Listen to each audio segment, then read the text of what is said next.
வருஷம் 260 ஜூன். இன்னைக்கு வரலாற்றில் நிகழ்ந்த நிகழ்வு. ரோமானிய பேரரசர் வலேரியன் எடசோவில் பெர்சியர்களால் தோற்கடிக்கப்பட்டு கைப்பற்றப்பட்டு தவறா வழிநடத்தப்படுறார். 3ஆம் நூற்றாண்டு ரோமானிய வரலாற்றில் மிகவும் கொந்தளிப்பான ஒன்னா இருந்துச்சு. ஜெர்மன் படையெடுப்புகள கலவையானது பணவீக்கம் மற்றும் உள்நாட்டு போர் ஆகியது பேரரசை சரிவின் விளிம்பிற்கு எடுத்துட்டு போச்சு.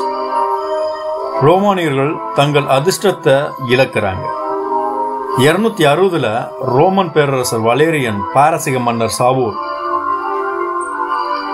அத் எடெசா என்பவரால் தோற்கடிக்கப்படுறார். வலேரியன் ஒரு கைதியா பிடிக்கப்பட்டு பல்வேறு அவமானங்களுக்கு ஆளாக்கப்படுறார்.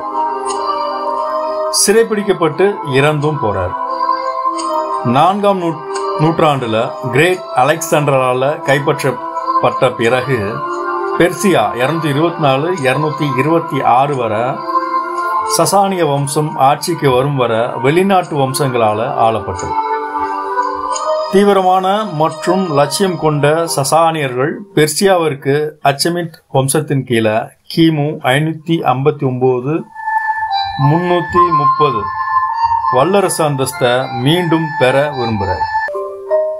ஆசியா மைனர், சிரியா, பாலஸ்தீனம் மற்றும் எகிப்து முன்னாடி பெர்சியாவால் ஆளப்பட்ட அனைத்தும் ரோமானிய பேரரசின் ஒரு பகுதியா இருந்ததால இது ரோமுடனான மோதலை தவிர்க்க முடியாததா ஆக்குச்சு.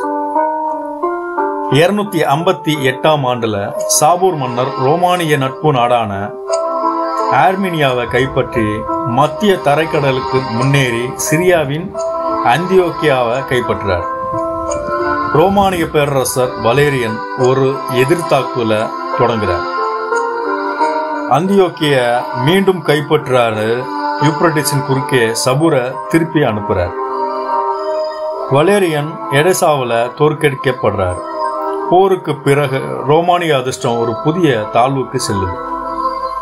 பிரிட்டன் மற்றும் கவுல் சுதந்திரத்தை அறிவிச்சது. மேலும் 30 கொடுங்கோலர்கள் கிழக்கில் அதிகாரத்திற்காக போராடுறாங்க. 261 பல்மரேராவோட ரோமானிய அரேபிய ஆட்சியாளரான ஒடேனாதாஸால சாபோர் தோற்கடிக்கப்படுறாரு.